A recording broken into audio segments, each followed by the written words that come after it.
Hello there, More here, and thank you for joining me on my channel today. I'm going to do a champion guide and spotlight on a champion today named Chevalier. He's the one that just attacked. He's on the far right over there. He's a Void Rare champion. He is from the Bannerlords, and he is a defense-based champion that has a kit that is a support-style kit to assist the rest of the team. But first, before we get into him, if you like Raid Shadow Legends and you want to progress your account efficiently and effectively and have access to the most comprehensive library of rare and epic champion guides there is in the community, then hit that subscribe button that's right here next to my face. Hit the bell notification as well so that YouTube can tell you the next time I put a video out and you can have access to that information that you can progress your account. So Chevalier. Why do I like Chevalier? Why did I like this rare so much that I took him to level 60? Right there, you kind of saw it. We'll do it one more time. Replay this round, and let's do this one last time, and I can show you right quick why I like him, and then we'll get into his kit, and I can show you another gameplay and round that maximize the viewing potential on why I like him, you guys. So the biggest reason why I like him is his A1. What is his A1 all about? His A1, it attacks two times on one enemy. One enemy attacks 2 times and has a chance to go again. Has a chance for the A1 to go again. So you have to say 2 times, then 2 times, then 2 times, then 2 times. And to go with that 2 times, it has a block, shield, and block, ignore shield and ignore block damage capability on it. You can see that ignore shield and skill damage, that was from him. It's hard to see in the ×2, but that was from Chevalier. He has a chance to go multiple times with that A1. He also has a ability that does, so look at that. It hit 4 times, it hold it, yeah. I like Chevalier. He's a rare also, granted he is a void affinity. Sorry, he's a void, but I like his kit because he's also a rare as well. So he is on the easier side to get. So let's pull him out of the vault.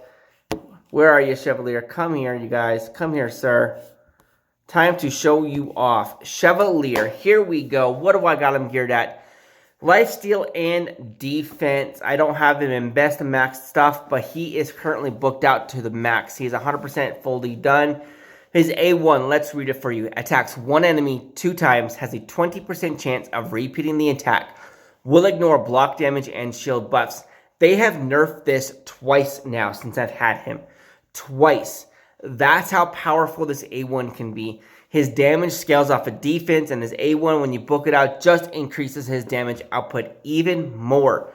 But it ignores that block damage and shield buff. So if you use him on the magic keep like I just showed you in there, it ignores that big old shield that boss can put on her. As shield is a huge shield. I think it's a 50% HP shield. He'll just ignore it. Say what? Whatever. No shield. I don't see it. Let's go. Damage right to you. His A2 attacks one enemy, has a 50% chance of placing a stun debuff for 1 turn. Book it out. 50, 55, 65, 75 has a 75% chance of placing a stun on a 3-turn cooldown. He's got some crowd control on him as well. He can be used in other places than just for his A1, right? Then his A3 places a 30% increased defense buff and a 7.5% continuous heal buff on all allies for 2 turns on a 4-turn cooldown. Yes, it is a lower version of the buffs. I got it. I get it. But it is still team buffing and team healing, team defense up from a rare champion. All 4 or all 5 champions, depending on what content you have them in. What is his aura? Increases allied defense in the faction keeps by 19%. And if you noticed, all his skills, his A1, his A2 are all defense-based. Damage output, multiplying skills. So if you build him with defense, that is a beast of a combo. And we've said it before, I've said it before.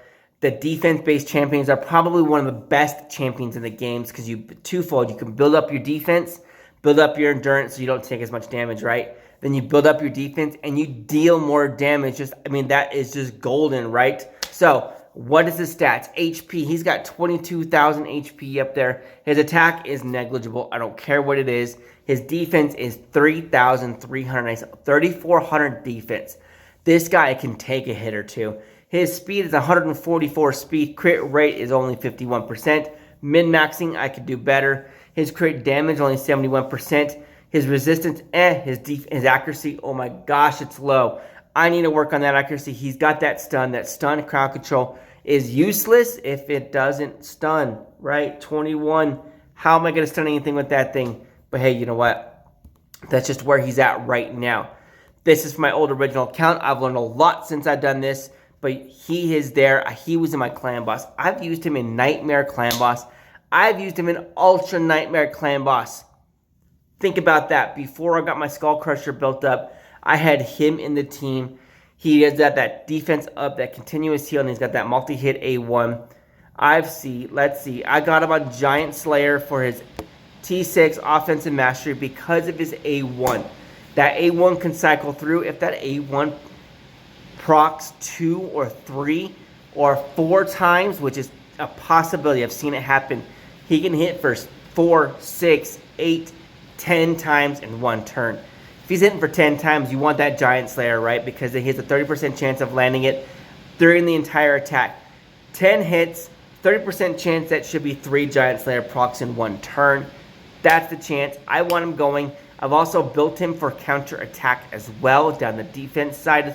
So not the support side to take advantage of his buffs, but I wanted him to sustain. I wanted him to be able to take a hit and stay alive. And I wanted those counterattacks to maximize the potential of his A1. I want his A1 to go off as many times as possible. So this is why I put him in the counterattack masteries. Because right here, what's this one right here? It's a 50% chance to counterattack when this champion loses 25% of their max HP in a single hit. That's got to hit hard because he has a lot of defense, right? But he's also got lifesteal. So if he does take that big hit, his lifesteal on the next time he does his A1 will regen life back. 50% of the time he will actually attack them with a counterattack to take that life back right then and there for that A1 to proc multiple times as well. After that, I've also got deterrence right here. It has a 20% chance to counterattack an enemy when they apply a stun, sleep, fear, true fear, or freeze debuff on an ally. I have yet to face him against a Tormund because by the time I lost my account, Tormund wasn't even in the game yet. But that would be nice against a Tormund, wouldn't it? That mastery, think about that. People always complain about Tormund. Oh my gosh, the freeze whenever he does it. But you know what? You have a 20% chance to counterattack that guy every time you do that. You might want to think about doing something like that. I've also built him down the offense side as well. As you can see, I wanted his damage output potential as much as possible. Shield Breaker increases damage inflicted to targets under shield buffs. It's only the tier 2, but he's got that E1 that ignores the shield buff, right? So I wanted to increase the damage I could do to the shields while I ignore the shield, so I can deal the damage to the champion more than possible. I've also thought about bringing him down to, I think Helm Smasher has a 50% chance of ignoring 25% of the target's defense. Yes, this one right here. I thought about that, but you know what? Especially since I had him in Clan Boss for a little while, I got Giant Slayer instead. But he's a beefy little champion. He's a rare champion, right? So don't sleep on him, you guys. If you have him, build him up. I have 2. I think the other one's in my vault right here. I have 2. This guy right here, he's not beefed up. I'm scrolled out, as you can see right there. But I've got items on him. I got a Relentless set on this guy. It works sometimes. You get that second attack, procs that Relentless gear, going extra turret, A1 again. I've used 2 of these in the Magic Keep. Think about that. 2 A1s that have multi-hits going on, ignoring shield damage against the Magic Keep boss. What? The idea of that team comp was 2 Chevaliers ignoring the boss, the rest of the team supporting them, speeding them up, and keeping them alive. It was pretty. Because remember, think about it. If that one has lifesteal, ignores the shield damage, his lifesteal will still gain him life because you're ignoring the shield. Typically, a shield will not just keep you alive. A shield will prevent the other champion from even life stealing because you're not losing life. But if you can ignore that shield damage, then you can still gain life from that attack. It is a very little beneficial, helpful little skill. I even checked what kind of keeps we got going on the faction keeps right now. There's Midnight Red Revenant. I can't show you Bannerlords. All right, let's see. I'm going to show you something different than that. You know, I need Magic Keep. I need a superior potion out of Magic Keep. I've been doing stage 10. Let's do something a little bit higher real quick. Stage 12, right? I don't know. I don't want to do 4 minutes for you guys. Let's do stage 10 real quick so you can see one last gameplay on Chevalier. So I like this little defense-based rare. He was one of my favorites when I was bringing him up through this account. I got a little soft place in my heart for him. He's a cool little champion. I am sad that they have nerfed his A1. His A1 used to be even better than it is now. It used to be better. Think about that. It used to be better. It used to be, I think, if I remember, a 3-hit A1 with a chance when you, yeah, it was a 3-hit A1 with a chance for it to proc again, just like it is now. But it was 3 hits, and instead of a 20, it was like a 30% chance. So that guy would rattle off 3, 6, 9, 12 hits against anybody and just devastate them. Devastate them. All right, while they finish this up, I will wrap this up. Thank you for joining me on the video. If you haven't already, hit that subscribe button that's up there above my head right now. Don't forget to hit that bell notification so that YouTube can tell you the next time I put a video out.